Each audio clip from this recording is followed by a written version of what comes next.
Hi guys, another video on an accessory I bought for the Royal Enfield Himalayan. It's a phone mount for the handlebar, and there's a separate wing mirror mount that I'll go into in a minute.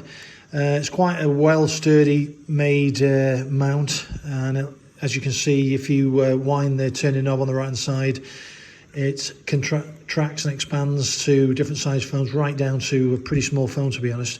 But even when it's wound out to quite a large phone, it's quite sturdy. And I'll put one of my phones in here, which is my Xiaomi Mi 10T Pro, which is quite a big phone, and I'll wind it out, sort of fit in, and it pretty much slots into the slot at the bottom. So slide it all the way in, wind it out a bit more. There we go. It's in pretty tight there. Then obviously wind it back to clamp it in, and it really is a secure fit.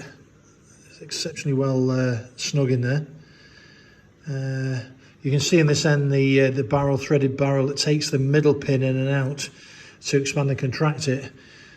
But apparently you can use it sideways or vertical, although the mounting point is offset to one end, so how practical it would be using it sideways without any shake, I don't know. I'll have to try it out on the bike. So the mount itself is very sturdy, very strong, very well made. And the actual mount is celluline drive rider steel. Steel doesn't refer to the chassis. I'm not sure it is steel. It's a high composite plastic, but very well made, not like the cheap things you'd buy in the Chinese shop. So what else do you get? You get the handlebar grip that goes onto the handlebars with various shims for various different types of scenarios. So you've got a wider one for a wider bar, a very small one, which I would imagine goes on a crossbar, maybe on an off-road bike where you have the bracing bar going across, so you can reduce the shim right down for that. You also have this section, which I'm assuming is not a threaded hole at one end, but there is a steel hole. Now I'm assuming that what you do, you take your wing mirror off completely, you slot your threaded end of the wing mirror back through there, you wind it in as far as you want, and you lock the locking nut down onto it. So what happens then, this section actually goes onto that section that can move it wherever you want to set it, and you can have it mounted higher up or lower up on the wing mirror arm itself, depending obviously on how much space you've got on the handlebar or crossbar. Like I say, you get the shims, you get the Allen key to adjust it, high quality Allen key. It's not a flimsy one, it's quite good. Good size Allen head. A lot of the small ones tend to gnarl up a bit. So yeah, that's just hinged on one end, so you completely undo that, flip it over, put it on the bars, tighten it up, and on the back of here you've got the typical compression ball joint that compresses back on, and you also get a piece of 3M tape. Now I'm assuming the 3M tape goes, I wouldn't stick it on your handlebars or anything, because it's pretty hard to get off this stuff unless you use some sort of solution. But what I would imagine it does is sticks inside the shims, whichever shim you're using, stick it all the way around, and then this rubber section inside will give you some sort of grip on the bars to save any slippage. That's certainly the way I'd use it, rather than stick it onto the bars and then put this on the other way around. It seems more sensible to stick that in there all the way around once you get it to the one you want, and then put it onto the bars and clamp it on. Anyway, I'll put this on the bike later on and complete the video and let you see how it looks and where I've decided to mount it, and give you my views and impressions on it.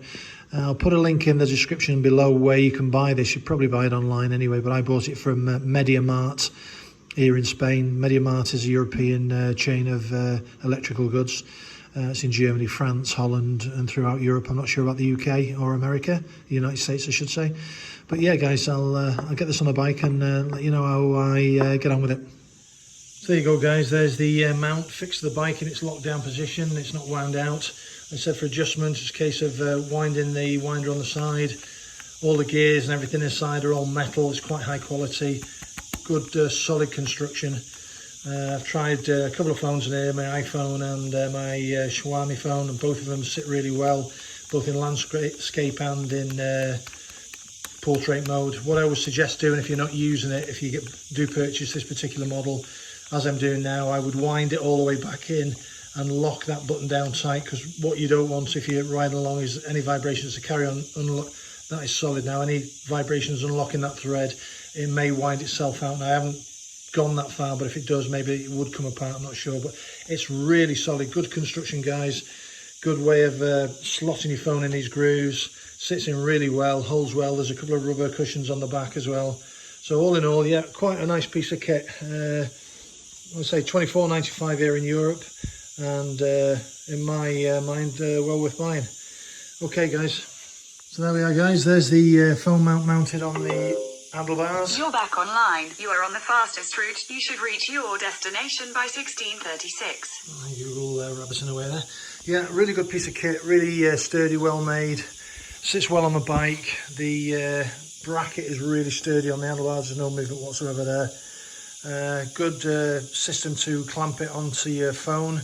They say that's on a Xiaomi phone, so which is quite a big phone. It's getting on for a 7-inch screen on that, so, and it clamps in fine on that.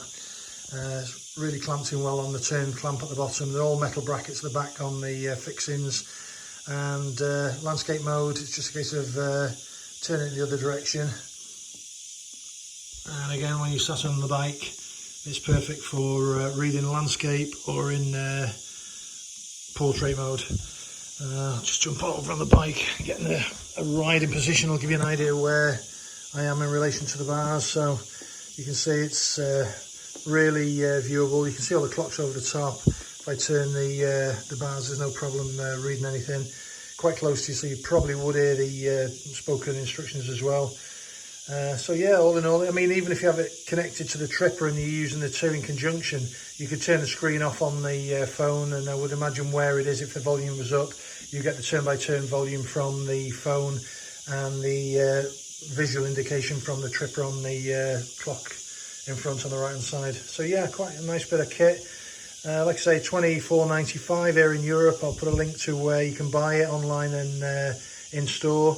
And if it's been useful to you guys, give me a thumbs up, give me a like, subscribe, as I've said earlier, and look out for more videos coming soon on this channel. Peace out.